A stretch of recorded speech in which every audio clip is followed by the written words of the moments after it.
ladies and gentlemen. I am joined by the one and only JD Estrada. Kind of making up for lost time here as we were supposed to get together yesterday, but I got paid to play a card game. So I I decided to, I'm sorry, dude. Money's money, and if Yeah, exactly. it's like if you get paid to play, literally, hmm that's super great. So, greetings, fellow humans. I got tea, I got water, I got randomness inside me. My name is JD Estrada. I'm an indie author from Puerto Rico. By the way, if you're wondering what tea it is lemon balm. It is Lemon too hot bombs. still. Yeah, lemon balm. Okay. It's I, I, nice I and have soothing. I have a venti cinnamon dolce latte. So that's what I got. There we go.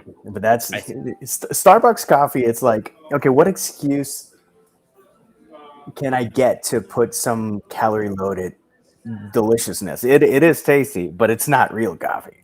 No, it's not. No. But then again, real coffee is thick enough to stop a bullet, and very few people Uh, actually. Yeah, True. right. So how you So been, man? up and down, up and down. It's. I've been freelancing now for I. So the good news is I have been able to consistently make four figures a month freelancing. That's not bad. That is It's awesome. consistent, right? Now it's not quite at what I want, the wage I want. I kind of started a little advertising gig. So I've been doing micro ads. I interview creatives, find their best stories, make micro ads to go all over the interwebs, or their newsletters, or the web page, or anything like that. So, yeah, it's kind of one of those like So I figured, you're dabbling with advertising. I work that's my full time job. yeah, no, I've been down. Careful, No, it'll suck you in. no. It's. Oh no, I worked with Jay Taylor. I've gotten some good pointers from James Nettles. I've gotten some good pointers from some people that also dabble in this field. No, So I have a pretty good knack. I have a pretty good knack for writing ad copy, actually. Yeah. cool. So Cheers to yeah, that. yeah. So, but my thing is like this was the whole thing. I interview people all the time. I usually find the really best points about them. So why not see if I can figure out a way to make money doing that and getting them out there more? It's just a natural. It just feels like a natural thing, and I have a podcast and a platform to do it. So why wouldn't I do it? It's a win-win. So Yeah. So find it's out been about new cool people. yeah. Oh look, Miss Anita. Miss Anita, welcome to I, the show. I had the pleasure to chat with Anita for the AuthorTube Writing Conference. Is it a week and a half or a week and 3 days ago? Something like that. As usual, she was awesome.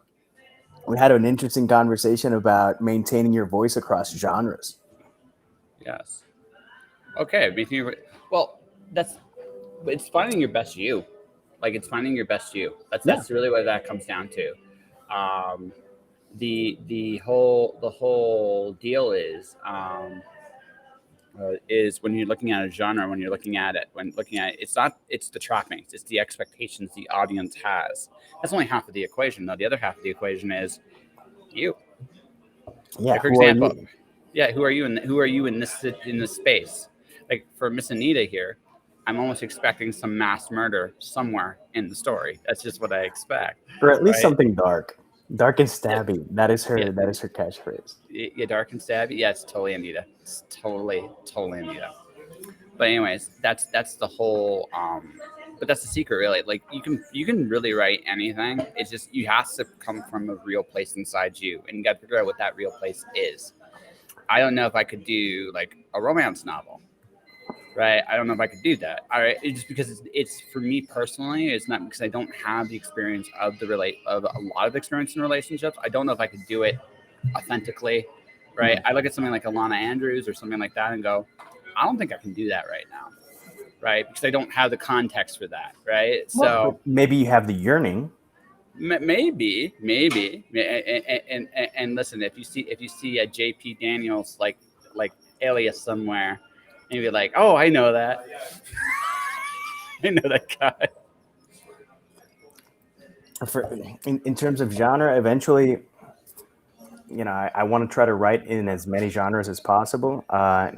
In terms of romance, it would probably read more like a rom com, maybe more dramatic. I have some ideas in mind because I was like, okay, if I wrote a romance, what would it have? It would be like a slice of life, but it's a lot of stuff that's either happened to me or mostly happened to people that I know. Yeah. Because sometimes you have, a friend, guy, gal, whatever, and they get their heart shredded. Hmm. Um, I've been fortunate enough to have people, tell me the story. I have a knack for like you of just waffling, and eventually people tell me stuff that I go like, oh wow, this is stuff that I have to take, with me to the grave. But if you change certain elements and obviously the names, it would make a hell of a plot, or at least a Yeah. plot point. Oh yeah. Well, there are some things I'll never tell because just there's too many things I know with too many people at this point. But there are just for me, it's the hilarious stories. Like right, because those are the ones that make connect with me the most because I also do stupid shit, right? We're And because humans. yeah. So I am like, you know what? I get this. I dig this. Consequently, the other thing. Oh, speaking of stupid things, I'm considering doing. So when I get my van to travel, I'm debating about putting like in my like two horns, one like the regular horn, and one that actually sounds like ice cream music. I think it would be a hell of a way to troll like any town I'm in. Like, But that's cruel, man. Well, or, I don't know how cruel that is because I think it would be cruel to Gen X people or older millennials, yes. not necessarily kids nowadays. Because Oh, ice cream shops still go around here today, dude. People know. People know. okay, do they still run effusively? I Dude, don't know I about run. went I went barefoot on the street, burning Yes. my feet like Oh, and the thing. oh yeah, oh yeah. That was 5 year old me for sure. That was totally 5 year old me. But no, it was just like something that was really really funny. Like I find like a really cheesy ice cream jingle, go into a neighborhood and just ring it, see what would happen. Maybe I'm cruel. Someone might report you like someone's looking for children. It's like, oh shit. No, I'm not looking for children at all. I'll be like, no, no. No, but it's just a little slice of joy, and I don't know if you're cool with trolling people that way, but man, I would feel bad because I remember the joy that I felt when the ice cream truck came over. So and to have someone and go like, I have nothing, that would be cruel, man. No, well, that would be cruel. Of course, if I actually didn't just gave ice cream away, it wouldn't be as cruel. I get my troll and they get their ice cream. How much is it gonna cost you though? Eh, I see. It's not sometimes about the cost. It's about what you get out of it, right? So, If you, right? you do you. So, I have a twisted sense of humor. I'm the first to admit it, but it was just like some like, but again, random stupid things you come up with in the middle of like, hey, that'd be kind of funny to do, right? In speaking of random and twisted and weird, I remember once upon a time that I used to say that I had a weird sense of humor. I don't have a weird sense of humor. I have a random and quirky sense of humor, and I learned that this distinction when I said that my book was kind of weird, and then someone was like, "That's not weird. This is weird," and they gave me like two or three Bizarro novels, and I was like, "Okay, duly noted. I do not write weird. I write random and quirky." Quirky, yes, but also slice of life. Like you're a slice of life guy. At heart, you observe and you just see what you see, and that's what you like to write about. And there's a lot to see. That's why I think I could eventually write a like a rom com romance, stuff and if I can get people crying by the end, I think that's what I would go for, You're going or at to least, or, you see here see now we're talking about killing twisting joys here for just a second.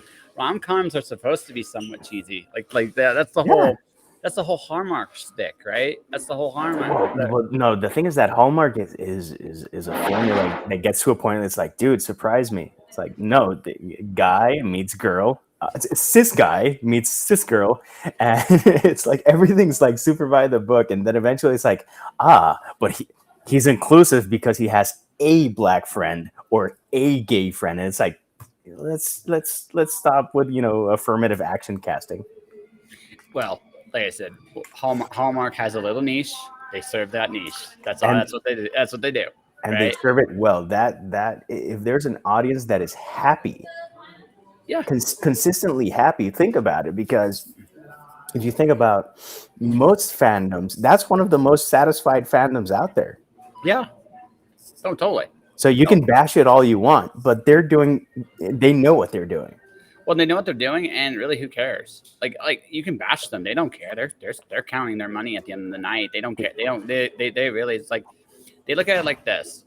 They found an again because there's a desire, like the Hallmark audience is twofold. They want that simple romance, but they also want a simpler time. There's a bit of a nostalgia to the old Hallmark concept because, yeah, it's a moment in time that doesn't really exist anymore. But to those of us that grew up with it, exactly, exactly, that's exactly what they are. They're They're ice also, cream. They're ice cream movies. yeah, yeah, and there's It's nothing, like, and you know what, if you, I'm going to be the best ice cream movie I can be. Kudos to you, right? I mean, right? I say that it's not my cup of tea, but I'm not devaluing it. And normally when I say something that I don't like, the only thing that I go out of my way to bash is stuff like Avatar, which I'm supposed to love, but I hate. And I hate because all the promises that I was given as the audience. Okay, I got a question here. We got, so I make sure I get which one we're talking about here. No, Avatar James Cameron or Avatar the Last Airbender? no, Avatar Oh, James Cameron. okay, just Avatar Last Airbender. I've seen 2 episodes because I'm new to it and I just never watched it and I was impressed. mhm. There's better writing in those first 2 episodes than the entire Avatar movie by James Cameron. Oh, I'm not disputing. I just want to make sure I know what we're Mm-mm. talking about because if otherwise I'm gonna be like, oh, because I actually know some. Actually, I think we both know somebody that actually did Avatar. I actually helped illustrate that. No, it's who? Avatar Last Airbender, No, no, no, not no, no, no, no. I understood because of the people that we know who worked on. Elsa. Really? Yeah, Damn, that was her first gig. damn. Yeah. It's like this is my first job.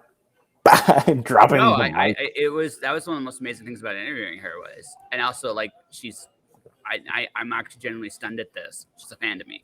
She's actually a big fan of me, and it's just like, wow, everything she's doing right now, like she's working. I know what she's working on right now, and it's just like, wow, that's really cool. Like it's one of those surreal moments. You know what I mean? So Well, super talented people know talent and yeah, quality when they yeah, see it. yeah. But no, but it still blows you away, right? It's a humbling thing, right? So it's When not. someone that either writes or is impressed or has any sort of impact with anything I do, I go like, what the? Okay, Yeah, that was yeah. cool.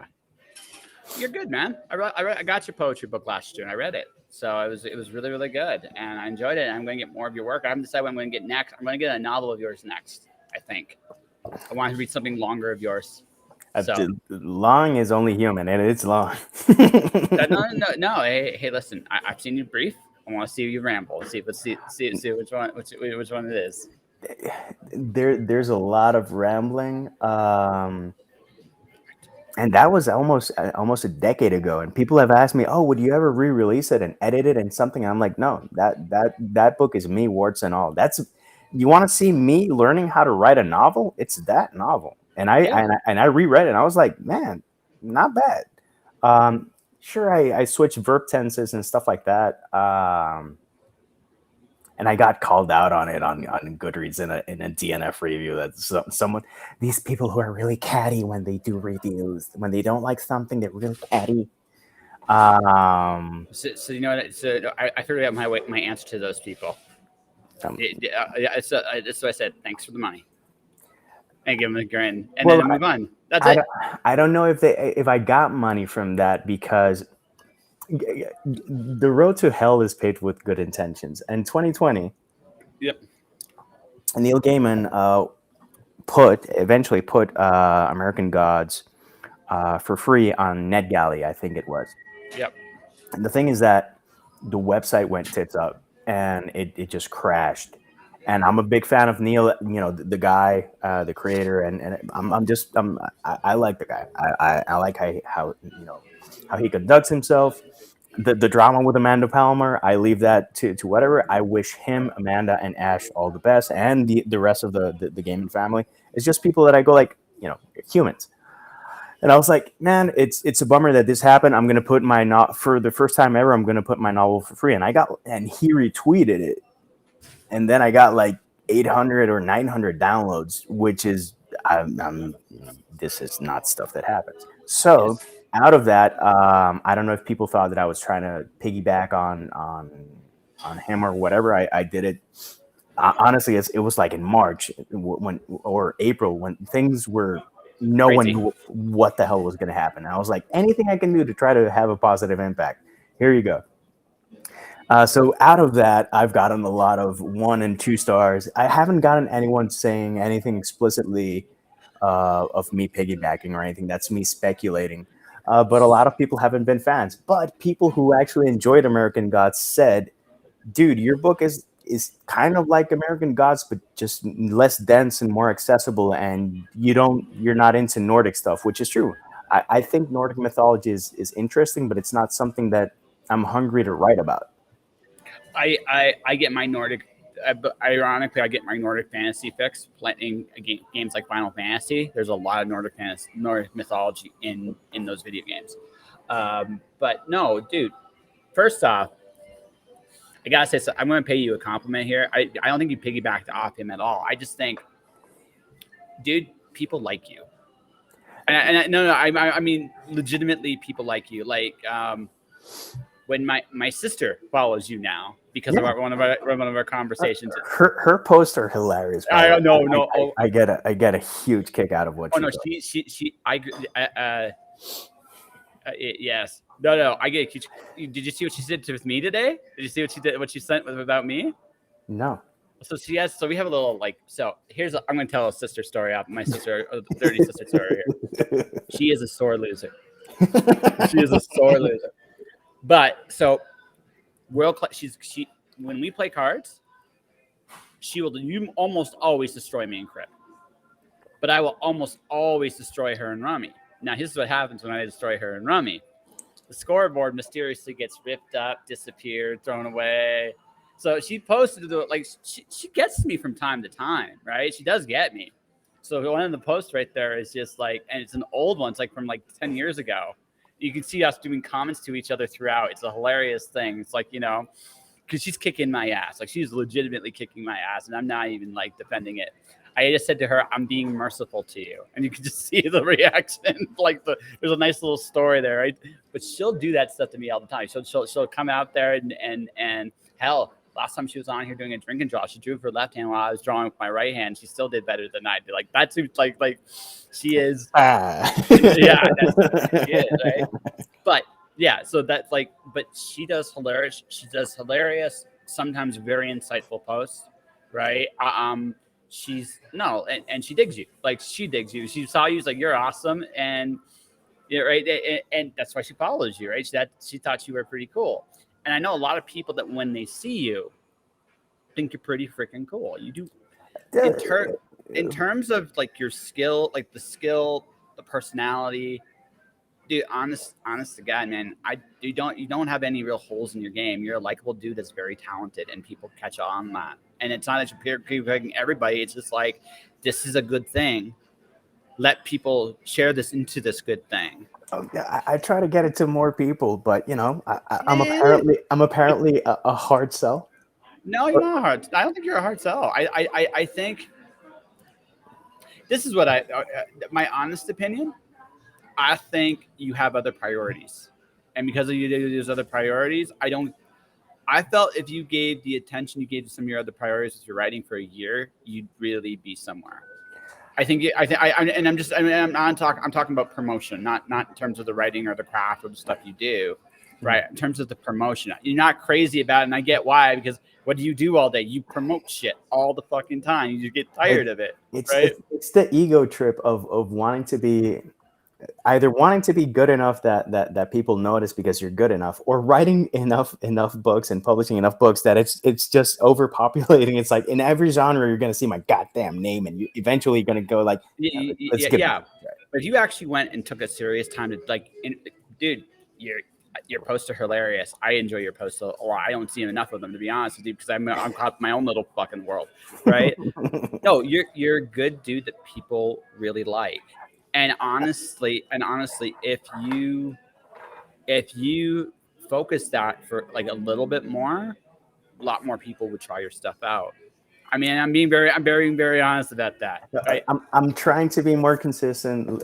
The last couple of weeks, I've been promoting my work a bit more to use that. This is my latest release, and we can talk about this. This is a collection of essays, poetries, and short stories. Why is this special, and why is this yellow? First off, bananas. I'm bananas. Um, so why 2020? The original version of that book is 2020. 2020 is my bilingual collection. And I wanted to update and I wanted to do all English and all Spanish versions. Why? Because although people are go like, oh wow, that's cool. You got a bilingual collection. They go like, I only speak Spanish or I only speak English. And I'm like, crap. Mhm. So I did the translation. It hasn't moved mountains or anything. Hopefully people give it a shot. I do Mhm. think that the best short story that I've ever written, or that I've written so far, or at least one of the best, is in that collection, which is called Journeyman, about a boxer. His his name is Mark S. Ward.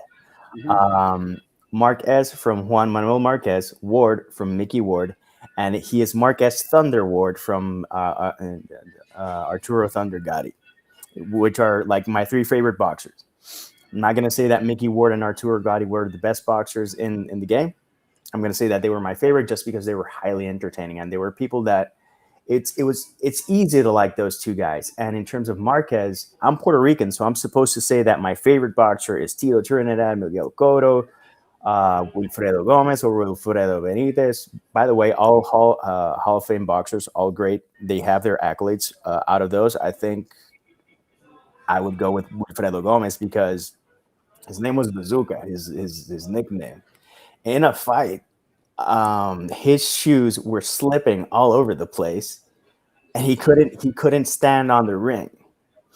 Eventually, they were like trying to rip on the shoes so that he could get some traction, and eventually he knocked the other guy out. Yeah. That's how good that guy was. And super and knockout rate crazy. So like my favorite boxers and one guy who's a journeyman. I have a soft spot for older participants in any sport. Mhm. When it comes to bodyboarding, my favorite bodyboarder of all time is Mike Stewart. He's pushing 60 and he's still competing. Kelly Slater just turned 50 and he won the pipe competition this year and in dominating fashion, might I add. Um, if I go back to journeyman fights that I really love, I would have to. I don't know who he beat, but Eric Morales, who's also Mexican, beat a guy who was pretty much in his prime just by being a KG fighter, Mhm. and he just faked them out, and he beat the guy. And I like that. I like when Bernard Hopkins would school other people while he was in his mid 40s. George Foreman winning the world title must be a cool thing for you too. Well, the thing is, with George Foreman, he got his ass handed to him for like 10 rounds. It was Michael Moore. Michael Moore, good dude, legit fighter, very legit guy. Foreman is one of the strongest dudes to ever step in the ring. That's the first time I ever found out one of several axioms in boxing is the last thing to fade is power. First thing to fade is reflexes. Second thing to fade is speed. Third thing to fade is resistance and like your chin. Last thing to fade is power. George Foreman knocked Michael Moore out basically with a handful of jabs and two right hands. The Yep. first right hand that he hit him was a little too high. He's like, nah, I gotta take it down 2 inches. And the other guy got cocky and he got clocked. Oh And yeah, no. Oh yeah, no. You don't mess around with a guy that strong. I've seen old school George Foreman fights. That dude was a monster in his prime. the Like thing a is that before that Ali fight, because and that's a whole conversation. But before that Ali fight, it's pure unadulterated power. The only guy I think that I've seen hit as hard as George Foreman in his prime would be modern day Deontay Wilder, which isn't the best boxer. I If just we want go, to know. I've seen that dude punch. I he watched. Yeah. Oh, he dude. he, he I'd can rather get bang. hit by a car, and I'm not kidding. I'd rather get hit by a car. He, Right. he can bang, and Yeah. the thing is that I mentioned Deontay Wilder because he can bang with. He's got a decent left hook, but he can just lay you flat with one punch. See, see, Um, see to me, my dream boxing KO artist match is George Foreman versus in his prime versus Mike Tyson in his prime. because it would be fast. It would be very fast, but it would be awesome. But I would give it to George Foreman just because, well, the thing is that Mike Tyson in his prime, he might have found a way because in his prime he had Customado. And in his prime, also he maneuvered a lot. He did a lot more. I Body really am. work. Yeah, he Body did a work. lot more. He did a lot more body work. I would also disagree. I'm going to disagree with you with one thing, and that's this: Foreman actually had decent technique as a boxer back in his heyday too. He was actually he was a really polished. A lot of how Lennox Lewis fought later on in his career is based a lot of what Foreman did way back in the day. But right? I think from Lennox Lewis, I think he took more pages from Larry Holmes than Foreman, because Larry Holmes would fight super tall. Yeah. A lot of people crouched, etc., and their height advantage and their reach advantage, they lose it. Larry Holmes, as a heavyweight, he's super underrated because he wasn't a likable guy. He wasn't like he wasn't a likable guy because he beat Ali when Ali was way past his prime, right? Yeah, wait, and that's not cool. You beat on an old man that really should not have been in the ring. But like, and the heavyweight division went through like a lull until Tyson came up. People popped when Tyson beat him, but Holmes as a fighter, Holmes had some of Ali's tendencies. He was a he had Ali's tendencies a little bit in terms of like maneuver, how he moved in the ring. But yeah, he fought tall. He went forward. He was also very smart. He merged a couple style, like what he sparred with, into something very formidable. For me, he was very economical. Yeah, it's like, and the thing is that his jab hurt. Yes. So when he got you with a jab, it's like, oh, this isn't to measure. This is to tell you, watch out. So Lennox Lewis also had that tendency, except that Lennox Lewis has one of the best heavyweight uppercuts, and for a tall guy, and I like Tyson Fury because of his personality. Again, he's a bombastic guy. Fury's bombastic, but Fury is incredibly skilled. Like he moves incredibly well for a guy his size. I don't think people realize how fast he is. And that almost should. Yeah, I don't think people will realize it. Lewis, I knew Lewis was legit when he KO'd Razor Ruddock because Ruddock was not. He was in good shape. He came in. He looked great. Didn't matter. Did not matter. Because I remember I watched Lewis just take him. This is when I was watching boxing. I watched Lewis take him. I was like, I think Lewis is the best fighter in the world. And I thought after that fight, I was like, I think he is. I wasn't sure before that fight, but after that fight, I was convinced. I was never a fan of Lennox Lewis, but I always respected what he did. Yeah. But so when he got knocked out by Hasim Rahman, I was so no. He was a dick. Don't get me wrong. He was a dick, but he was good, and you can't deny it. When you're that good, you can't deny it. No, I cheered when Rahman knocked him out. I also knew that if they got into the ring again, it would be a slaughter, and it was, right. No, the thing is that in the rematch with Rahman, he for the first fight he was so sloppy and so lazy, and it just showed. And he got clocked with a when the Rock threw a rock and he got it. Yeah. I do think that in a rematch, Vitaly Klitschko would have KO'd him.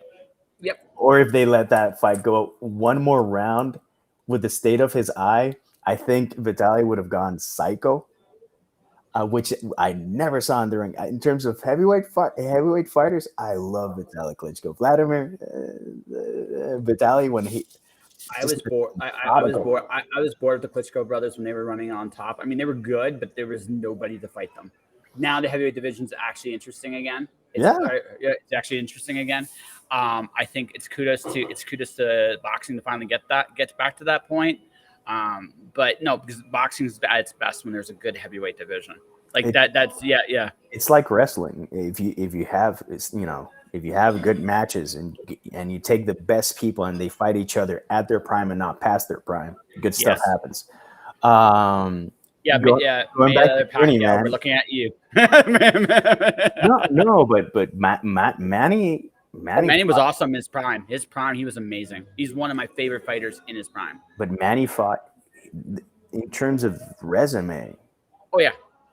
He didn't duck anyone. No. Anyone. Floyd did though. And that was and from a business standpoint, I understood it. but from a competitive standpoint, I was just like, He I he he never took risk.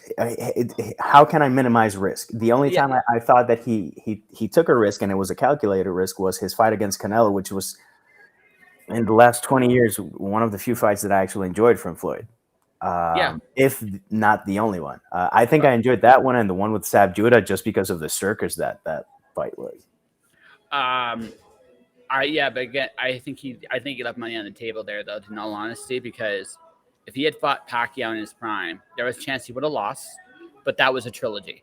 That would have been a trilogy. Because I do think, from a technique standpoint, I think Floyd was a better boxer in terms of skill. But But Floyd doesn't like southpaws. no, So Manny in his prime, Manny when he beat Cotto, yes, I would have loved to have seen Floyd go like, nah, I can take you because he's got the skills.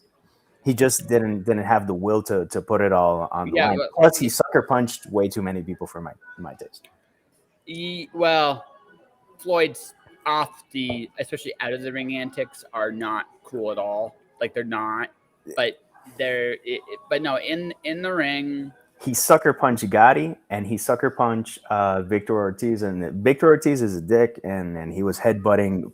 He was doing oh, oh, ugly oh, fouls, oh, but that oh, knockout, Joe Cortez should have retired after that fight. After that period. well, no, Cortez fucked that fight up, like big time. He fucked that fight up. Like he once the headbutting was happening, and once, like, because again, in all fairness, and this one I will give Floyd all the credit in the world. He came to fight that night. That night he was going. But he Right? didn't need to do. He was gonna get the KO anyways. Oh, no, no, no, That's no. what bothers me. Here's here's the thing. The guy that was headbutting him was stupid. He put his guard. No, he was stupid. He was. He was behaving like a Yeah, drunk well, yeah, like a drunk pothead. It's like yeah. And so that one, I'm actually a little bit. That one, I'm more forgiving on Floyd than the other one, just because guy had legitimately headbutt them. From if you're HBO, if you're the company there, you don't want Floyd to get busted, his face busted up because of headbutts, because again, he might not be able to fight again. He's your golden goose. yeah, I mean, it's still boxing. oh no. Why didn't they stop Timothy Bradley from headbutting people? Why didn't one of Bernard Hopkins' best punches is his headbutt? No. I get that. No. I get that. But in that situation, they did stop it. They had him go to a corner. The referee. This is why the referee fucked up the fight. He stopped it, then kind of went off into his own like merry way, and then didn't really make sure that both of them were in neutral corners or anything like that. Why he got a doctor look at Floyd just to be sure he's okay, right? Right. That's what should have happened. Instead, the ref wandered off. The drunk and happy guy goes, "Hefla, I love you," right? And then so Floyd just clocks him, right? Because but again, he didn't have to. And if he wanted to make a point, I've seen in so many fights.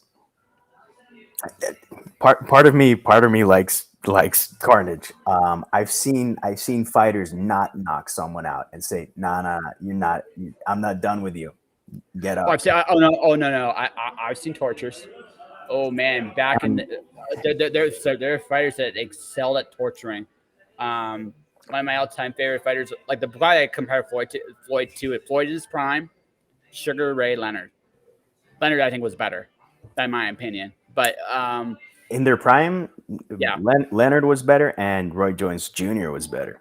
Yes, but Leonard could torture you. I've seen him do it a few times. He would just. This was back in the day when it was 15-round fights. Yeah, he would torture. Which I'm happy. I'm happy they stopped doing that because that's a lot of pounding. It's too much. Yeah. No, 12 is the right number, but anyway, yeah. We went on a boxing tangent, but no, it's cool. Like I'm always pleasantly surprised when it's like, hey, like on this show, like there's another gentleman I have. His name is Rodney Fike. He comes on, draws. So we'll go from the meaning of life to football in the same conversation, right? Just because trying to track a conversation is I did whatever, right? I like that's part of what makes this show fun. We went to boxing, right? I didn't realize you were such a big boxing fan. Actually, Yeah. I was going to tell you, like you're talking about old guys going in, stepping in, and kind of doing it. I actually had a contemplation. I interviewed Mason Easley about a week ago, Mhm. and we're talking. Like one of the things is I do miss the physicality in my day job. I don't have any desire to go back to work the day job, but I miss the physicality. Right. So Well, I'm sure you slept like a baby. yes. Eventually, not eventually. Nah.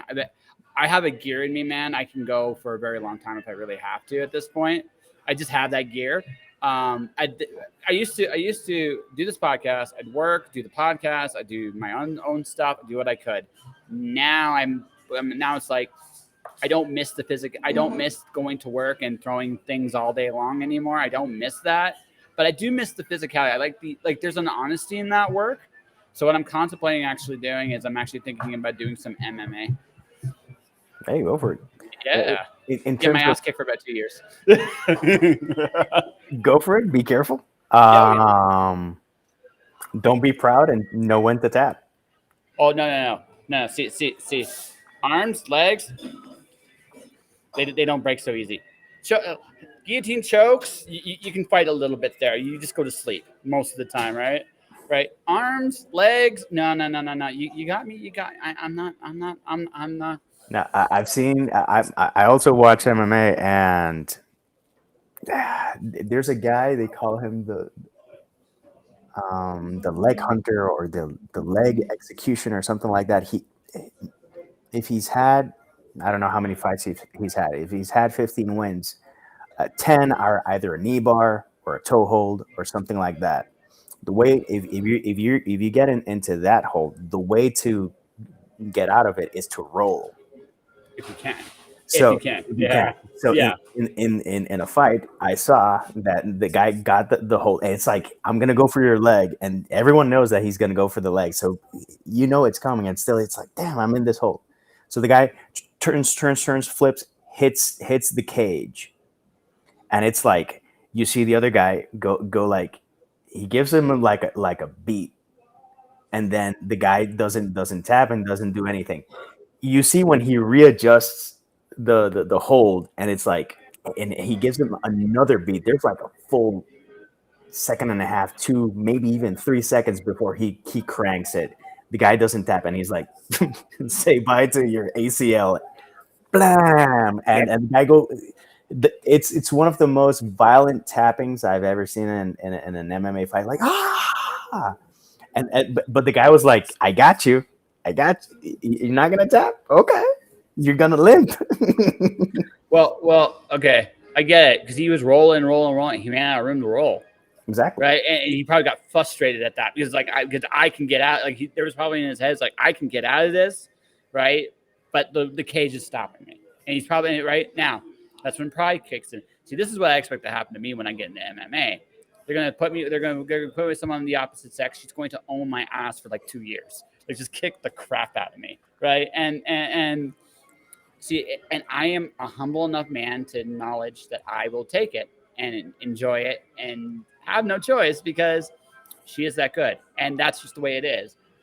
When you're going into something like that, you're like, there's like, even now, you try to stay humble if you absolutely can, because the thing about it is you're always learning. Anybody can get you, especially in something like that. Anybody can get you. They right place, right time. I've interviewed a couple of writers who have actually been in some real like cage fights, and the difference is inches. And I'll tell you that the difference is literally an inch, right? Well, Or the different, right? So it's or different. or a millisecond. Yeah, If you see yeah, people trade hooks, I've seen double knockouts, but what happens most times is that one punch arrives first, yeah. and it's like bam, and it's like you're up. It's Yep. you're focused on your punch, and you don't see this one coming, and if you don't see it, that's when you get knocked Well, out. there's that. I mean, there's a lot of other things too. There's mental preparation. You don't feel up to it today. I feel great. I'm happy and smiling. You're miserable. I'm probably unless the skill level is so different, I'm probably winning. But assuming that all things are equal, right? There's so much that goes into these fights, and there's a little bit of luck in every one of them too. Yeah. Anybody can get anybody, right? Right? It's a testament to the guys that are really, really, really good that they have the records they have. It's Yeah, just it. any competitive sport mindset is key, and that's why you see elite people constantly dominate or win. Sometimes it's because of head games, but when you're talking about surfing and you're down, you're comboed out, and you have to get two new scores. That's when you breathe and you go like, oh, Mother Ocean, if you want to see me in another round, let's see what you got for me. To have the focus, to see the wave and say, okay, to get the score I need, I have to do X or Y thing or just go ham to have a shot to win. That I like competitive surfing and I love competitive bodyboarding. I like bodyboarding more because I think the field is a bit more level. The guys who win in stand up, with the exception of certain spots, that it's just like who got the bomb. But in other spots, it's who's going to be in the running to win the event. You can say the same for bodyboarding, but I've seen so many times wild cards take it. When a wild card takes it in a stand up, it's normally in a place like Tahupo, which is in Tahiti, and it's just who has the biggest balls and who gets the biggest wave, Yeah. which is another aspect of mental strength when it comes to elite players in basketball and baseball, etc. Having an entire crowd against you and you either tuning that out or using that as fuel, that is a skill. Yes, it is. Oh, Uh, well. If you can figure out how to use it as a skill, it's almost like a drug. It's almost like a drug because now you got this crowd that's completely invested in you, and now it's like, how can I fuck with you? Like, how can I, right? well, And there's people who love to be antagonists, oh yeah, and they get off on booze. oh yeah, It's like wrestling. There's some people who are just better heels than they are marks. yeah. No, no. I look at someone like Chris Jericho. He's a better Chris, heel than Chris Jericho's a way better heel than a babyface. yeah, Now, now a personal selfish thing. I would like him to win a world title as a babyface once. It's the only thing he's never done. Right? It's the only thing he's actually never really done. But I don't think he has. no, he has never done it. I don't think he's going But, to either. But it's but the only thing he hasn't done. I don't think so either. But I used to be a huge fan of wrestling, and they lost me about 18 years ago because it just became so stale.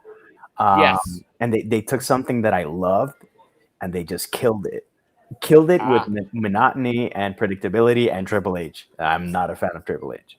Oh no, the Reign of Terror. That's when you bailed. Oh, dude, that was I Yeah, was Reign of like, Terror. because Triple H every fight was the same exact sequence: Yeah. clothesline, couple of punches, a knee, maybe a suplex, eventually whatever.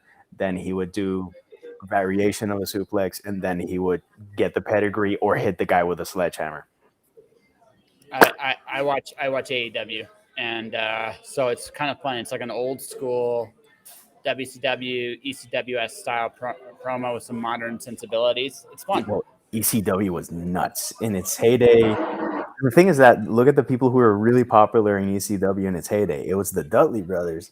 It was the Sandman. It was uh, Raven.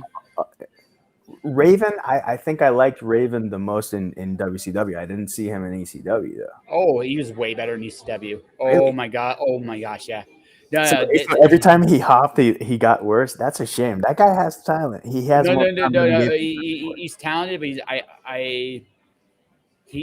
incredibly smart. No, when he was in ECW, he was booked like the way he was their champion for a very long time. He was booked in such a way that he was a prick. He had the ability. He had some incredibly sympathetic traits. This is the thing that made him so cool. He was abandoned. He was an orphan. He had issues. He actually had overcome.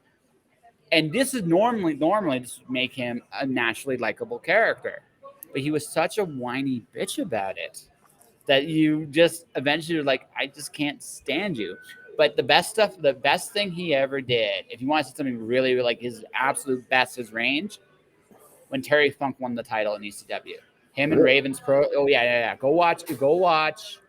Terry Funk. See, it was an old guy that saw through all of Raven's bullshit, and to Raven, Funk reminded him of a father that abandoned him. It was really, really. Oh yeah, go. It was really, like, yeah. and the thing is that ECW knew that they had a good product, but eventually, when it comes to the pissing wars, beating WWE is borderline impossible. You don't need to beat WWE. That's That's like that's the thing, but people let their egos get out of control, and Eric Bischoff screwed up when he wanted to beat WWE, and for a couple of weeks he did. oh no for 80 no for almost 2 years he did. But even so, like it's like anything else. A product gets stale if like this is the thing. A product gets stale if you're doing the same thing over and over and over again. You have to keep it constantly evolving your product. And so like WWE is like became the only game in town. That's why it became monotonous and boring for a very long time. Um, they were the I only watched game. a little bit of TNA, and in terms of the matches, the athleticism, those guys were Yeah, but the ring was different, etc. And they had to do some other different things, and it was fun. But I had been corrupted, and my passion for wrestling had been killed. so watch TNA in 2005. You'd love that era. That's probably when you got corrupted, but that era was really good. Um, and Christian Cage, Christian from Edge and Christian went over there. Sting went over there. It was fun for a while over there. It was fun, and Um, I think that was the first place that Christian actually got a chance to shine. That guy is way more talented than he got. Oh, he was he was Gangrel's lackey, yes. Oh and no, no. then he played second fiddle to Edge, whose spear sucks. Yes. It's like Oh, I agree. I see I Edge doing a spear, and I go like, dude, I've seen Goldberg do a spear, and there was another guy that was it Rhino? Yeah. Was it Yeah, was this, Rhino had an amazing spear. Like, yeah, yeah, when those guys hit you specifically, Goldberg injured a bunch of people, but with the spear, um, they rehearsed it so that Goldberg looked spectacular. With Rhino, it was just like this human battering ram. He looked like Juggernaut. He looked like if you took Danzig and crossed him with Juggernaut. no. No. Especially when he speared somebody, looked like he killed them, right? It was, Yeah, and they constantly gave him Spike Dudley just to that. I don't, is Spike Dudley still alive?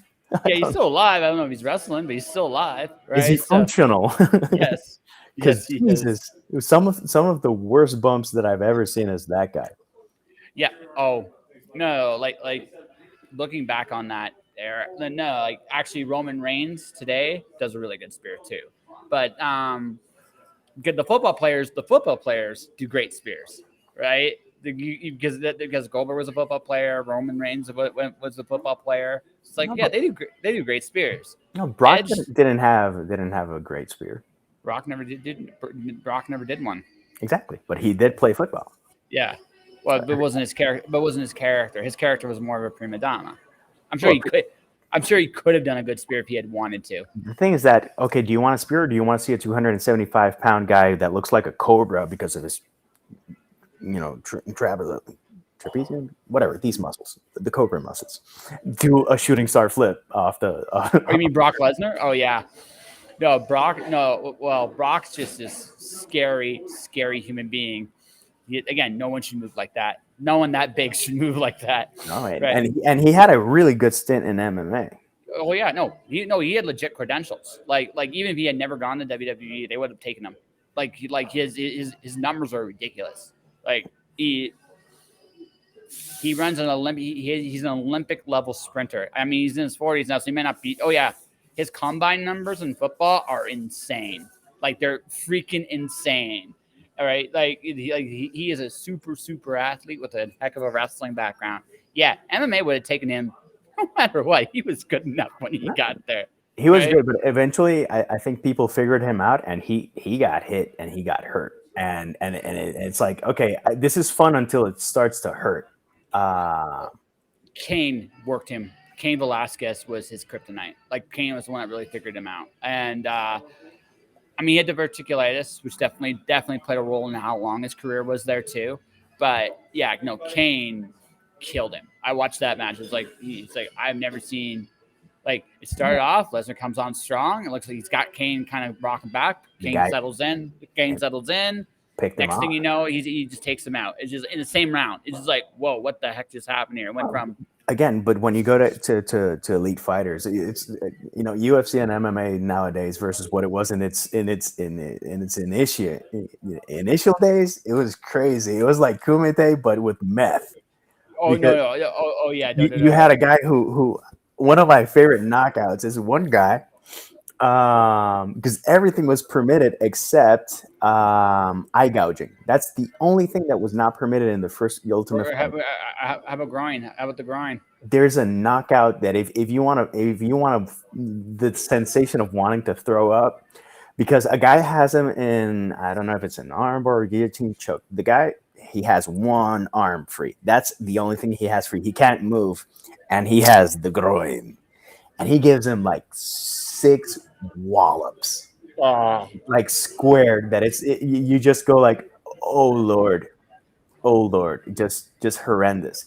That plus headbutts. If you want a great example of headbutts, just look at Hoist Gracie versus Kimo Leopold. He screws him up. Just first off, hair pulling. Second off, headbutts. Yep. Just savage. It's savage. And there were no weight classes. Yeah, I know. Oh, I remember that. I remember. So it was a 300-pound guy against this scrawny 170 guy. He looks like he's from Albuquerque or any other place, and that it's like on the side he does meth, and then I want to fight. He knocks the other guy out, but with a soccer kick. He just bull rushes the guy. He trips. And he's against the cage, and he just like on the face like a Van Damme knockout in the movies. That you go like, that was savage. Well, you had to, like, when you're fighting a guy twice, you're like, look, man. And there's no rules. Well, there's no rules, but also let's be real here. Fight goes long enough, the 300-pound guy sooner or later is going to get you and smash you. Well, right? I saw a guy that won. He was like 400 pounds, and he just laid on top of the other guy. Oh yeah. You're gonna tap. Yep. Yeah. There's nothing you can do. I'm gonna die. It's not like he's gonna beat me. I'm gonna die. Yeah. No. And that's it, right? So if you're in a situation where you gotta fight someone twice your size, you gotta go for it and go for it fast. You guys will take your shot, because if he's still standing, you've already right. That's it. It's over anyway. One of my favorite fights, MMA fights, is Bob Sapp versus his nickname is Minotauro. I think it was Antonio Nogueira. I'm not sure, he's Brazilian. This was in Pride. It was the first time I saw someone hand Bob Sapp his ass back to him. Oh yeah. Bob Sapp was a massive guy and was super intimidating. And strong as hell. As hell too. In the fight, he gave the other guy like 2 power bombs. And the guy just weathered the storm and eventually messed him up. And then everyone was like, dude, anyone can knock out Bob Sapp. And he's got some pretty sad knockout losses. And for a guy that looks that massive, etc., it just goes to show if you figure out how to beat him. And mentally, the guy did not have game. Well, no, he was a showman. Like he used to like Bob Sapp made his career in Japan, right? And that was as a wrestler. And wrestling and MMA crossed over a little bit more there. Like there are some wrestlers today that still have MMA experience, but they don't. It's not. There's a marked difference between a professional wrestler and an MMA fighter for the most part, right? Right. Unless you are Brock Lesnar, or unless you are Thunder Rosa, or unless you are right those people. Right. When Ken Shamrock came from UFC to WWE. The thing is that I think he actually injured someone in WWE, or a couple of people in WWE, because it wouldn't surprise me. If you've got an adrenaline going, your mind is going to go like, oh, I have to do this. Do you remember? Oh, you didn't see this. When Brock came back to WWE, everybody who was a professional wrestler out here. So you watch this. So him and Cena have a scuffle. They're supposed to break him up. Brock takes him down and starts actually really hitting him. And about after 2 punches in, he realized, oh shit, this is not MMA. So then he goes back and then he starts doing working like working shots, right? Cena gets up, he's got blood All over everywhere, all over his face. Because again, for Brock, it's like learning how to hit somebody for real was a big deal. Now you gotta learn how to not hit somebody. that. I don't know how you can come back from that efficiently. Well, okay. The thing is, Brock as a wrestler now, when you watch his wrestling matches, they're a lot different than they used to be. He doesn't do shooting star presses anymore. He just throws you around like a rag doll for the most of the match. It's almost the same move, like he's spamming the same move, but he's also a world class fighter. His fight makes sense. Like his fight, it makes sense. Like he's trying to win. He's going to win the most efficient way he possibly can. He's stronger than you. He's faster than you. He's just going to throw you around until you quit, right? And that's what he's going to do, and it makes sense, right? So he became a better pro wrestler in a lot of ways after. Although, yes, his fight's a little boring. It's also just looking at the fact that again, the psychology of it's simple. I'm going to win, and I'm going to win with these things because they work. With some people, it's all about the element of surprise. Jake the Snake Roberts wasn't exactly an exciting guy in terms of his repertoire, but when he landed the DDT, everyone But lost their shit. but the psychology made sense. Same thing. He was trying to win. He was trying to win. That was the whole thing about that, right? The most economic wrestler I've ever seen. But the Yeah, thing yeah. is that his interviews, man, Oh, his interviews are the best, some of the best ever. But even like if you look at, I'll go to his in ring first, and we'll talk about his interviews. In ring, he had a knockout punch. Like essentially, what he had was he gets you with this move. It doesn't matter when he gets you with this move, he's going to win. So his whole match is built around his the whole match. DDT. Yeah, right. That's it. That's I, whole I, match, but and I it makes think he sense. was It he makes was sense. yeah, I think he was the first proper guy to have like a finishing move. Like Yeah. and a legit think about it. If you actually connected a DDT with someone, they're screwed. They're not gonna get up. Yeah. If you get the boot from Hogan and then the leg drop, Yeah. really. Yeah. The boot from Hogan and leg drop. Hey, Well, listen. well, I actually saw someone do the camel clutch from the Iron Sheik. I've seen Oh, that in a fight, and but I saw someone actually do a Boston Crab in a fight. And it's like how cocky and how confident do you have to be to go like, you know what, I'm going to do a pro wrestling move and I'm going to make this guy tap. so some pro wrestling moves are legit. Some of them aren't, right? Like, Look at the Hart Foundation and how they taught you the basis of the wrestling of all the Harts. Specifically, Bret Hart is one of my favorite wrestlers, and it's like the difference between wrestling and injury is this, and just compare the sharpshooter versus the scorpion deathlock. yeah. Oh, yeah. No, Sharpshooter's nice, tight, snug. It looks like it hurts. It really does look like it hurts. And Brett was always in supreme control of everything that he did in the ring. And Mhm. when he did that, you went like, if he shifts his weight a degree, the other guy's gonna be crying. Oh yeah. No, but that's the whole point, right?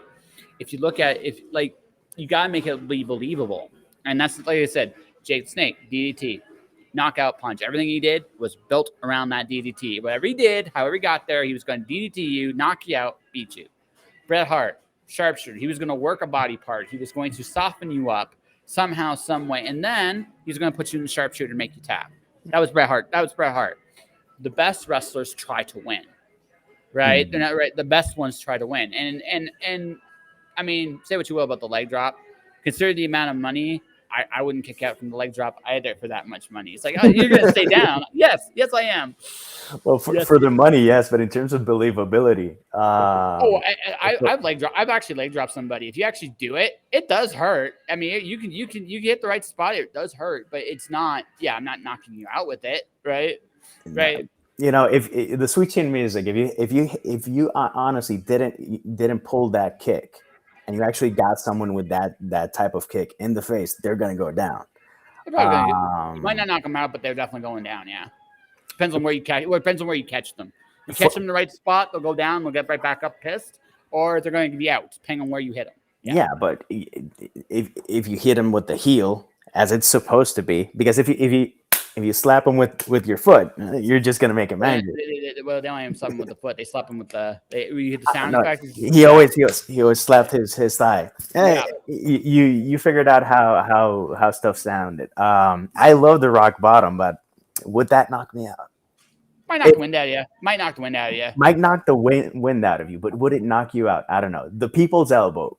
The people's elbow is the best elbow drop in terms of a standing position.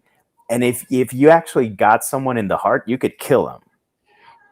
I actually goofing off when I was wrestling this is high school for me. Me and my buddy were wrestling. He actually did the people's elbow thing. He was doing the whole thing. He wasn't really gonna. He wasn't. Yeah, he did all that shit. Whatever. It was funny, right? It was funny. But we're outside, right?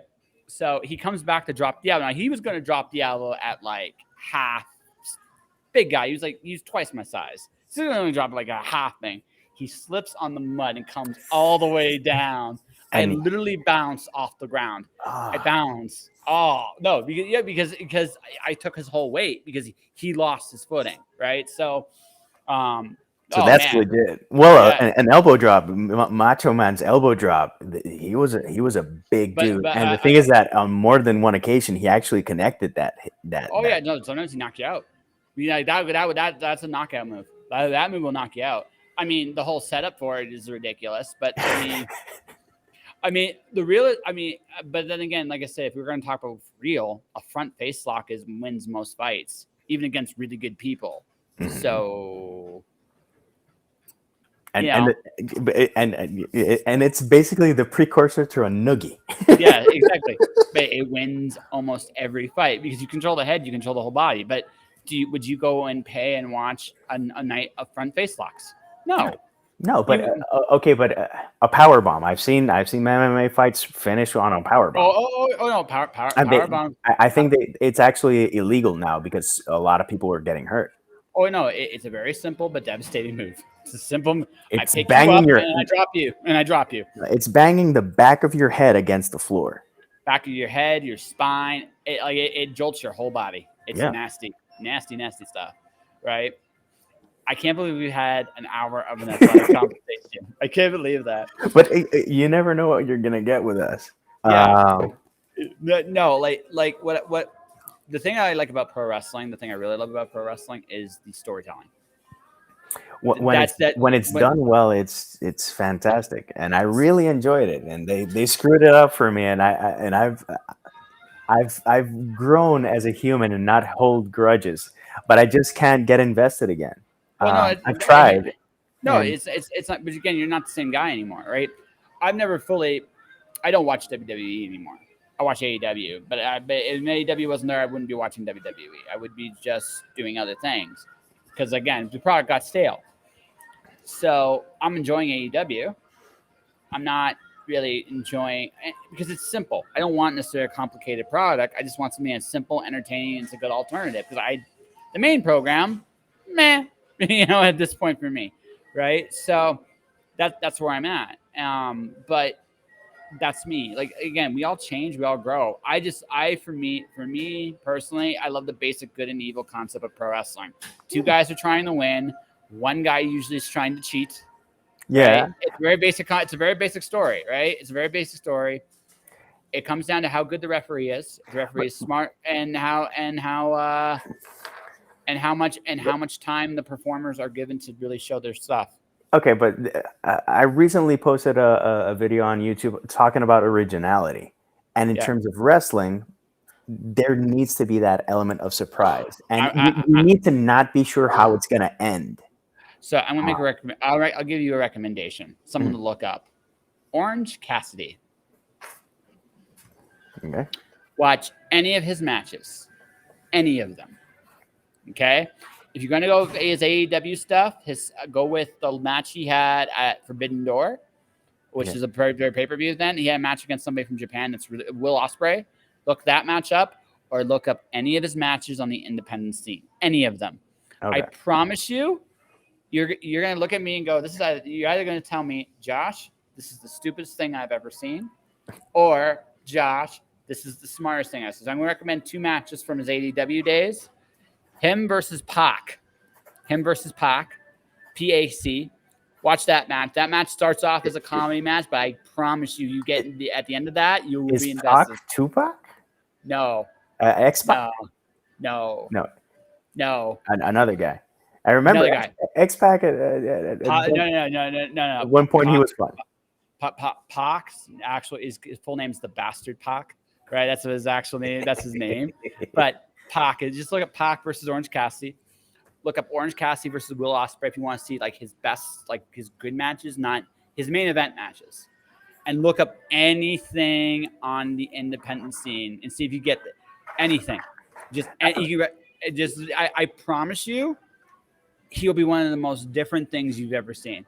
Well, I promise it. I promise you, it will. It'll be like from marquee fighters that surprised me with their endings. Stone Cold always or often surprised me, and some of the best finishes I've ever seen in a match. First off was against Razor Ramon, where he gave him the double stunner. Yep. That even to this day, I think about it. I go like, that was a cool ending. And another one was against Chris Jericho. Chris Jericho was going to do the face plant, and Austin reversed it into the stunner. And it's just they practice that a lot because it looks fantastic. And just again surprised me. Hogan versus The Rock. That was actually a really good match. I was surprised that it was. I was like, let's see what it's going to be, and it's one of the best, like big name matches that I've ever seen. Have you ever watched it with the volume down? No. Watch it with the volume down and watch it with the volume up. It is such a you will look at the match differently. Because the crowd makes that match. The crowd being so into it made that match. But they didn't have to do anything, and they didn't. But it was great. No, that goes for anything. I've seen Pearl Jam live quite a few times. The best crowd that I've seen Pearl Jam with was in Cleveland. The crowd was so invested, and it was amazing. And when it comes to crowds, I'll give a shout out to Puerto Rico. If you have a good band and you give a hell of a show in Puerto Rico, they're gonna show you a lot of love. And in terms of wrestling, I also saw a pay-per-view there. I forgot what the name of the pay-per-view was. But there's a couple of things when they punch people, it's like the entire crowd, and then he winds up, everyone goes and stuff like that. You go like, it's like when you go and see a movie and everyone is adding to the experience. No, and that's totally the Hogan Rock match. That is totally the Hogan Rock match. Completely. Like when people laugh, when they have to laugh, when they have to scream, when they again. There any performance, there's a rhythm to a performance, and when the performance hits a certain point, it doesn't matter what you do. And that's true whether you're going to watch a rock show or a wrestling match or even getting laid. There's a point in it where you actually don't have to do much anymore. Everybody's in the experience, and that's it. Like right, it's the experience that people are into. If you can stimulate that part of things, doesn't matter what it is in life, you will. That's why soccer is what it is in Europe and in South America and Central America and Mexico and other places. In the U.S., it's kind of nice, etc. But people aren't invested. When you see a match in Mexico where they literally have the fans of one team and enter in one way, and the fans of the other team enter in the other way, so that they don't cross because there will be violence.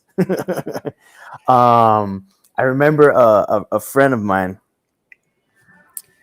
He was visiting someone in Mexico, and it's like, the match is going to be, I'd like to go. And then everyone got serious, and like all the men were like, okay, we can do that. But there's a couple of rules that we have to go over so that you're okay. It's like, what the hell are we talking about? And he told me that when he was in the crowd, you could feel the tension, and you could, it's literally having a game surrounded by a stadium full of powder kegs. Yes. And that sense of danger adds to it does. It really, really does. No, I don't know if I'd go to a soccer match because I'm not emotionally invested in any team. But Jesus Christ. But that's the thing. Like once you're in. Like that's the whole thing. Like what we do, what we're trying to sell. Like our ultimate dream is like let's get everybody into what we do. Get someone in, and eventually, if you get someone completely in, you don't got to do anything, like nothing. Yeah, But but still, at no, least no, no, no, you but gotta let me finish my point. Right, let me finish my point. Right, right, because people are so invested in the experience or the feelings you give to them. That's the goal of every artist. Now, I'm not saying don't get. I'm reiterating what I'm saying here. I'm not said you saying don't don't. have to. Yeah, it's that you don't have to. You should because you want them to come back. But the thing is, you there's a point when you got to realize, okay, this is as high as they're gonna get, Yeah. right? What can I add to this? And if I can't, just enjoy it. Right? There I is don't that know. point to there's a flip there's a point of that too, right? So But it goes back to don't be lazy. no, If this is the most you can give that. yep, If you can or give more, then push it a bit more. If you find something else to give, yep, um, yep, again, some people get complacent. I remember going. I saw Incubus at Madison Square Garden. They were extremely motivated. They were in it. The show was amazing. The set list was amazing.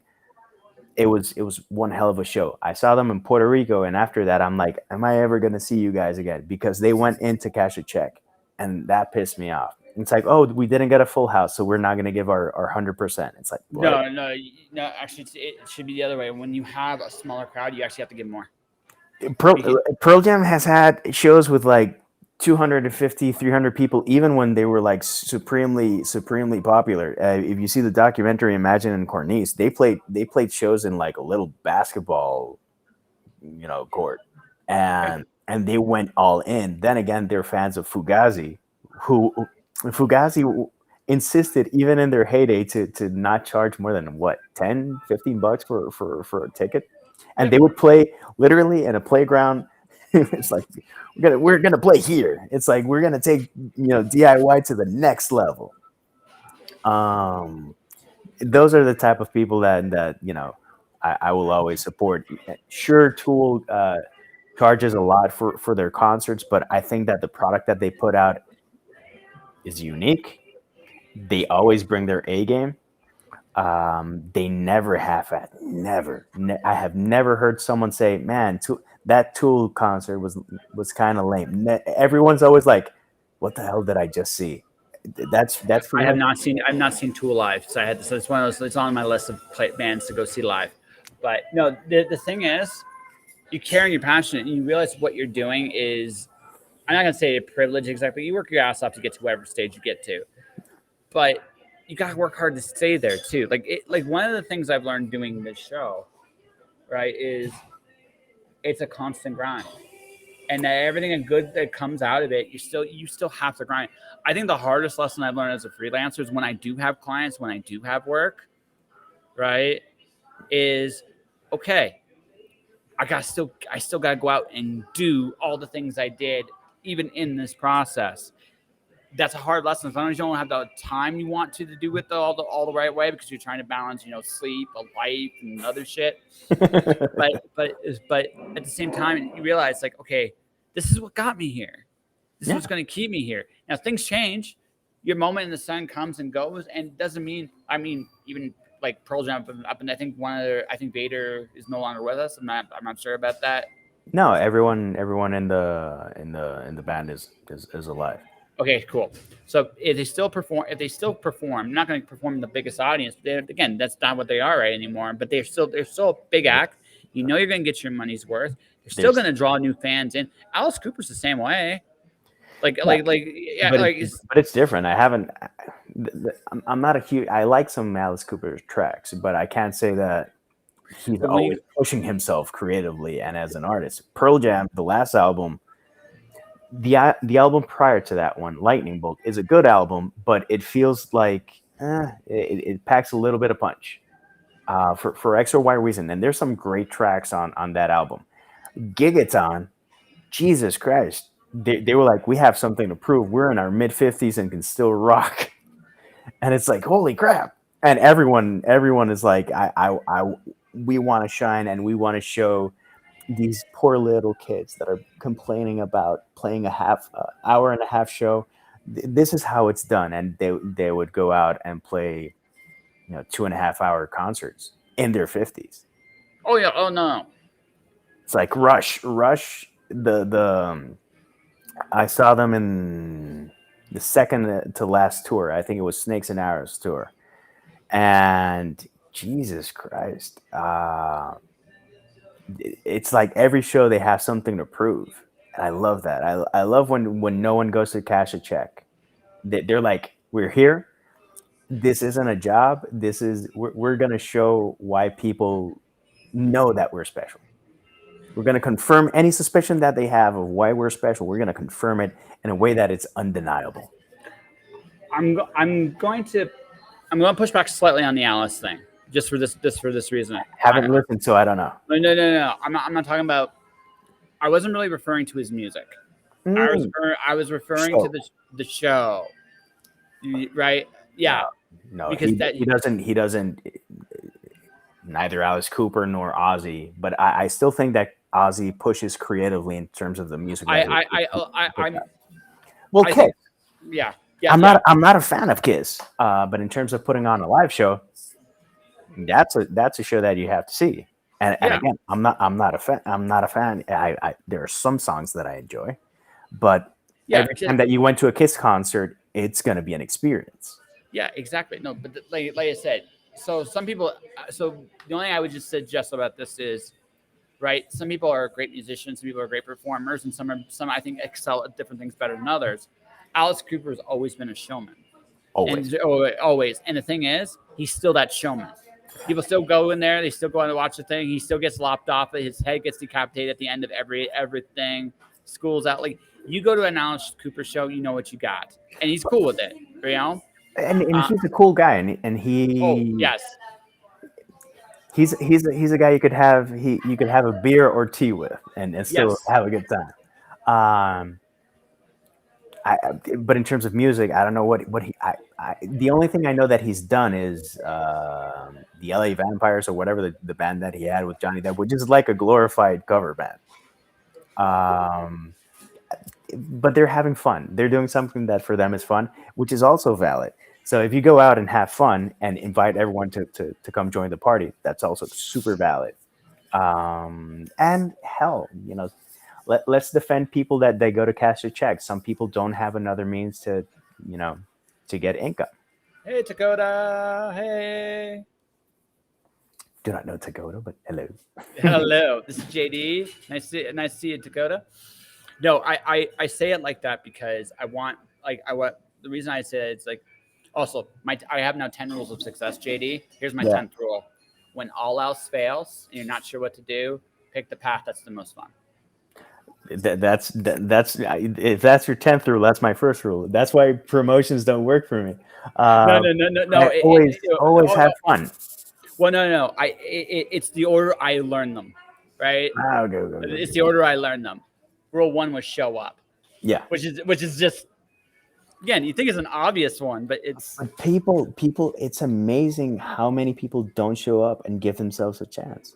I still get baffled. People go like, "How did you do that?" And I'm like, "I just did." It's this isn't a magic trick. This isn't a supreme level of well, it is concentration and it is following through. Yeah, which is rule 2: do your shit. Right. Showing up. That's again. I always feel like an idiot when I say the first rule, but it is like I like in my order. Rule 10, if you were like order of importance, I would say is rule 2. Yeah, but show up has to be number 1. And we when we talk about your rules, we always talk about that. And I always probably say something on the lines of, "Man, people don't show up," and I don't know why. I think I know why. It's something this is a pattern I've noticed interviewing creatives for the last almost 8 years. I can't believe I've been doing this for 8 years now, man. Right? And really, next 8. Yeah. But so here's what I've learned. People don't value themselves enough. All right. So there's two angles to this. First is this one. This is the first one. What you do is awesome. But again, you don't necessarily see it the same way I see it. You can't, because this is what you always do. Now, part of it now, as a businessman, as someone who's trying to get his stuff out there, you understand that you got to show that passion of what you do out there for people to see. Yeah. But on the other hand, it's super hard because you just can't see it the same way, right? Right? It's hard to really look at yourself and say, I am awesome and made of cheese, unless I'm a complete egomaniac. See this guy right here, right? But but that's the thing, right? It's such a hard thing to do, right? That's the first problem. Here's the second problem. Most of us know how to fail. Very few of us know how to succeed. Well, Because with success comes expectations. And I think that if you kill yourself in the expectations, you don't show up, because then people don't expect anything from you. no, but and also the fear of failure and Yeah. and the fear of no. It's like that keeps so many people out of doing something that could be so awesome. Yeah. The fear of no is creativity killer number one, dream killer number one. And you have to do it. Just, I publish indie just because I needed to publish whatever the hell I wanted under my own rules. Well, I've been saying for a while now that I'm going to do some manuscripts and I'm going to query and I'm going to see how that dogfight is, just because it's gotten to a point where I'm curious, like genuinely curious how that entire process would be. Now I'm gonna be Will I dabbling. get it? No, will I get it? I don't know. I'm not going to presume. I will push and give my absolute all, like I do with every single project. I accidentally got traditionally published, so it's. Accidentally. You want to hear that story? I don't know if I told you this. I don't think so. Okay, so if you go on my Amazon, my first book is called The Watcher. So what happened was, I was getting back into writing. I'd gone through my first apocalypse. I'd gone through my first apocalypse, and I was finally like ready to go through and come out of the other side. It's like, okay, let's start doing this again. I've been doing interviews for 20 years. This is important for the later part of the story. But I've done interviews for a while. I'm ready to put out more of my own stuff. So I did a poetry collection back in 2005, just to teach myself how to sell and all that stuff. And I learned a lot. So I want to do another one just to get back into it. Just like, well, my plan was make a poetry collection, sell it as an ebook, and make copies for shows. That was my plan in a nutshell. Okay. So anyway, along the way, I wanted to do a longer poem.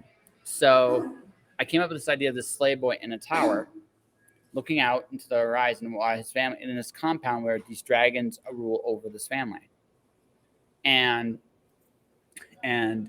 he was curious as to what was out there. And I wrote it, and I was like, I really like this. So what happens next? So I read chapter 2. He kills his dragon master and flees into the wilderness. I can't end the story there. Hey, what's up? All right. And then number three, chapter 3 is his first night alone in the wilderness, coming to terms with killing somebody and also being alone out there. Still some of my favorite writing to this day. Then chapter 4 became chapter 5, became chapter 6, became chapter 7. And suddenly I had a book, and I realized that this was my collection. So I wrote it. I go to the comic shop. I find a book from somebody I used to work at Kinko's with. She's gone through art school. She's doing comics now. Small world, total small world. I asked her if she's going to do some illustrations. She says yes. So we make some illustrations. We do it quick because this is towards the end of the book. I kind of just this all just comes together really fast. And so we come up. She makes these really kick-ass illustrations, and for my money, Florence Chan, the illustrator of that book, is one of the most professional people I've ever met in my life. She taught me a lot about being a professional, and I owe any of my professionalism. A lot of that comes from her, and I owe her an eternal debt of gratitude for that. So that needed to be said. Finished the book, put it on Smashwords. Someone I interviewed years ago buys the book out of curiosity, and she goes to me, I really like this. What are you going to do with this? What I just told you is what I was going to do. And she goes to me. So I just made a deal with, I can't remember the Ingram Spark. I'm starting my own publishing house. I'll publish your book. And that, my friend, is how you accidentally write a story and accidentally get published traditionally. Crazy. Yeah. Life is about doing things. It's the art of doing. What you got to do is put yourself out there. And that's why I'm not gonna harp on you, because I get you have your own thing and you're doing your own thing. But my friend, you truly are one of the more talented people I've ever met. You're genuinely a wonderful human being, and I think people would love you if you put yourself out there a lot more. And I really mean that. And I realize it's a pain in the ass because you advertise all fucking day, and you don't last thing you want to do is do. I'm still trying to get out there. I did the author tube writing conference. We haven't spoken in a while. I did a writing class that I share with people when they ask me about it, and eventually I will have some either in the newsletter in a newsletter or something in the future where I can get that to more people. Um, but and that came about because a fellow Puerto Rican author was like, I have a class of students. Would you do a class? And I'm like, sure. And what became a small video became a 40-minute video with like a lot of who and how I am and how I do my stuff. Yeah. In terms of selling, um, give me an event where people have cash and I might do decently. And I say that because in the Atlanta Comic Con, where I was situated, it was in the middle of the exhibitor floor, and everything that you wanted to get in that event, you had to pay for the ticket on site. You had to pay for autograph opportunities on site. So between those two things and food, people were like, ah. And people who went to that show would go and buy Funkos, overpriced Funko Pops, and then when they got to my booth, it's like, this is cool, but I don't have any more money. They were either being nice or they didn't have money. But it got to a point where I was like, man, I got shafted. Hmm. And also, in terms of being a hard sell, indie author from Puerto Rico, first show in Atlanta, and I bombed, dude. Um, which I showed up and I learned a lot. And it's not the only event I will do. It's just So which the next event I'll do. Who knows? I would like my suggestion for you is go smaller. Like find local events that something you can do on a weekend somewhere. Because for you it's about building your community, like whatever that looks like for you in your area. So go to like go to something that interests you, like whatever that might be, and then just do it. Now, I went to several shows and I saw the ones that I would be interested in participating in. I was going to do Jordan Con, but the person that I was going to share a booth with, um, first off, they got sick. Second off, they got injured. Another occasion, Jordan Con got canceled. And this year, I was like, man, I would have liked to have gone. And then it became almost like COVID Con because it's a small event, and out of that, about 20% of the people got COVID. It was crazy. Yeah, Uh, well, it- yes, that's going to be part of the course now. I mean, which can happen anywhere. So right now, what I'm looking at is also what I feel comfortable doing, and I'm just doubling down on the projects that I've been promising myself and other people for several years, and just get it done.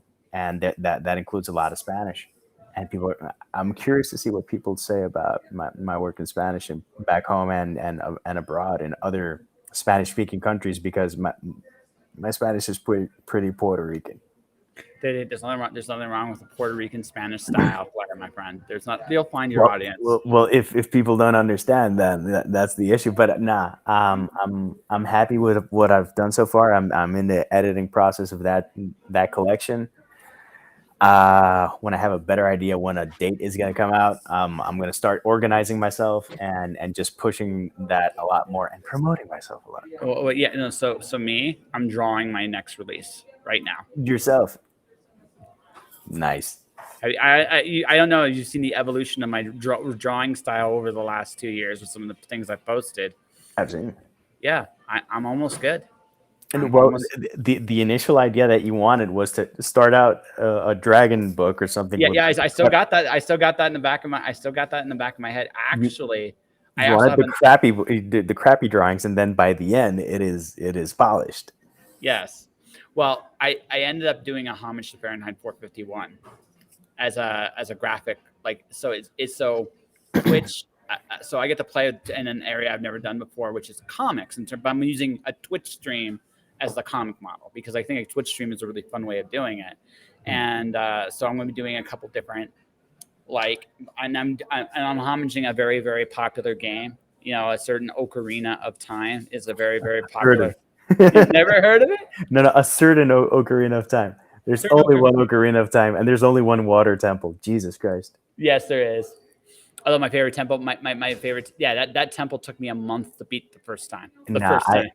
I keeled in and I looked for a walkthrough because I was like, what the hell is No, this? I actually figured it out on my own. Kudos, Yeah, kudos no, to you. It's yeah, yeah, all this. busted. Oh no! It is a maddening temple, but worth it. Also, Dark Link kicked my that. Okay, there's where I cheated. I had to figure out how to beat that guy because he's like hardest fight in the game is Dark Link in that temple. So It's so unforgiving. But when it comes to games and deciphering, I remember what I like about Metal Gear and specifically Metal Gear Solid 3. There's different ways to beat the bosses. You just got to get creative. yes, The way to beat the end was different from the way that I beat it. Basically, I was listening with the microphone to see where the end was, and then yeah, I would hear him talking something like that, and I'm like, okay, he's there. Then I would bring out the scope, try to spot him, and then put it back. Bring out the scope, try to spot him, put it back. Then when I saw him, I would take a shot. yes. It took me a hell of a long time, and people were like, "You could have done something or other." And I'm like, "I do not care. I deciphered a way to beat the end, and actually, if it's not the way that it's in a walkthrough, better." Yes. No, I did the same thing. I put Devil May Cry 3. The so my buddy, my buddy who me and him we would push each other in games. So you get this like uber hard boss like like this is how hard this game is. Your first boss is actually a regular monster later in the game, but you don't know that. You don't know that when you fight it here.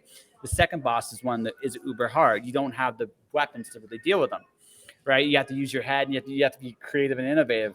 Well, I found a spot in the arena where he couldn't touch me. So what I did is I just unloaded with my bullets all day long until I dropped them. Yeah.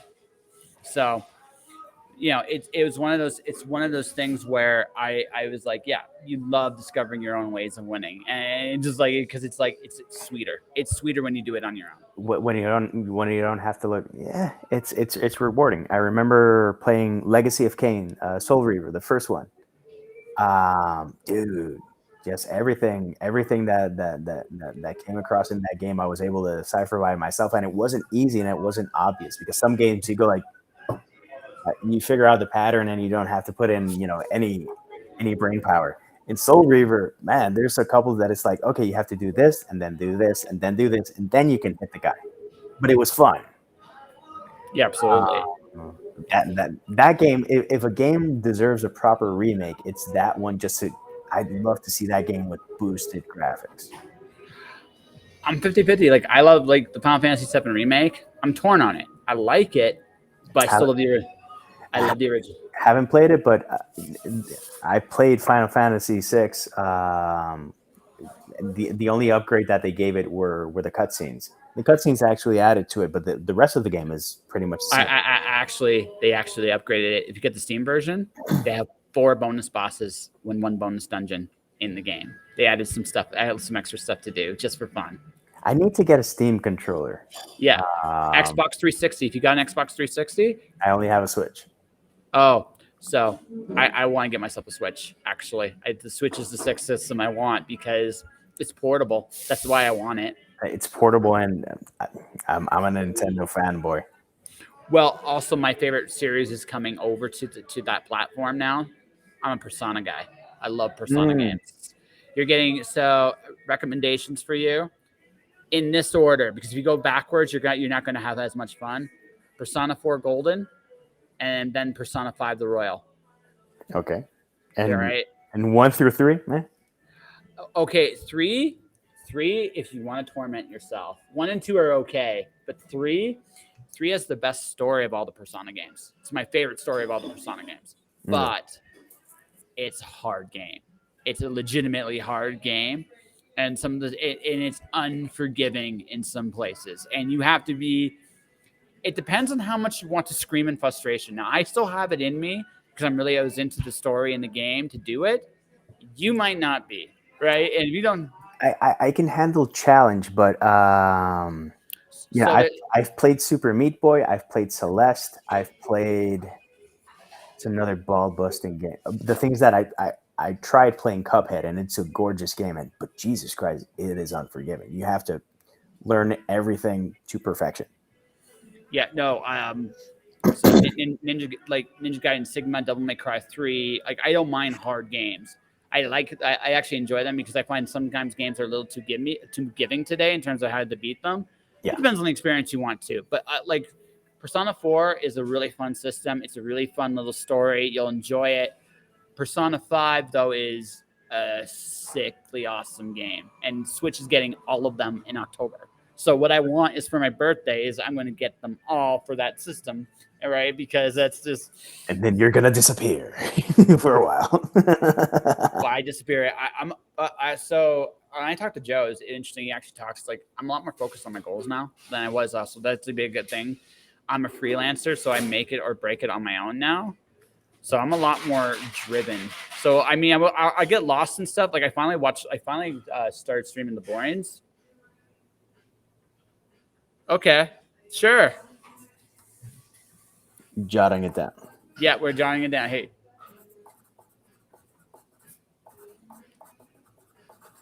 We're on a Twitch stream. Next time we have to talk about video games more. no. The next time you come on, I want you back before 1,000. Because if you look, you're at 825. That's not that far away. Nah, but yeah, well, I'll be back. Yeah, I'll be back because I have plans to release a lot of new stuff, and there's going to be new stories and new experiences to share. yeah, and that'll be great. And we can talk video games. One of the like you can go to me, Josh. I hate you for recommending these games to me. They're crack. They're total crack. And I'll be like, yes, they are. That's why I recommend these games for you, right? My favorite two like fantasy like RPG series are Persona and the Tales. I love the Tales games. They're Tales are there's Berseria, Tales of Zestria, Tales of Zelia. It's a classic JRPG style game, but the skits, any of the Tales games, my recommendation for start is Zelia if you can, or Berseria. I think you'd enjoy either of those. Zestria may not be your cup of tea because of the way the control system works, but Berseria or Zestria or Arise, that's the new one. All three of those games on. I'm trying to hide that. Okay, trained professional here, ladies and gentlemen. But all of which to say that I love the skits. They're such great character moments. Sometimes you see stuff that moves along in the story, but most of the time they're goofing off with each other after they win the battle. Especially if they get to know each other. The more battles you have, the more skits you get. Okay. It gets hilarious. And sometimes there's like little Easter eggs. Like you go the wrong way. One of the Tales games, you go the wrong way. One of the characters shows, hey, this isn't where we're supposed to go. I know this space. No, we're supposed to go the other way. It's a hilarious little skit that just showed up out of nowhere. And it was like, oh, this is fantastic. I'm so glad I screwed up. So glad. Tales games are fun. Like they're fun. They're not the best games. They're not the worst games, but they're fun. They're fun. No. Yeah. When all else fails, man, rule 10, although would really be rule 2. But my 10th rule, when all else fails, have fun. Have fun. Well, buddy, I wish I talked to you a little bit more often, but than I do. But I mean, dude, it's always a pleasure. Always. I'll have you over on my channel, and then I'll come back to your channel. That sounds like a plan. Yeah, that'd be great. You can interview me. I'm sure we'll talk. Like I did not expect that. I like the biggest surprise is how sports centric this conversation was. And I'm not a jock by any means, but no, but there's stuff that I love. Well, I guess the last thing I'll say, the big thing art and sports have in common is this: discipline. That's the big difference. And then honestly, I think honestly now that I'm older / wiser, I wouldn't force my kid to take a sport, but I would encourage them to do so just for the discipline it teaches. Yeah. For nothing else, if nothing else, and have fun. Obviously, to have fun, right? Always. So, yeah. So, on that note, let's do this properly, my friend. Promote your stuff. Promote your book. Let's do the spiel. The Spiel 2020. It has essays, poetry, and short stories. If you want to see if I have any skills translating stuff, I actually translated short stories, poetry, and essays from Spanish to English. The ones that were in English are still in English.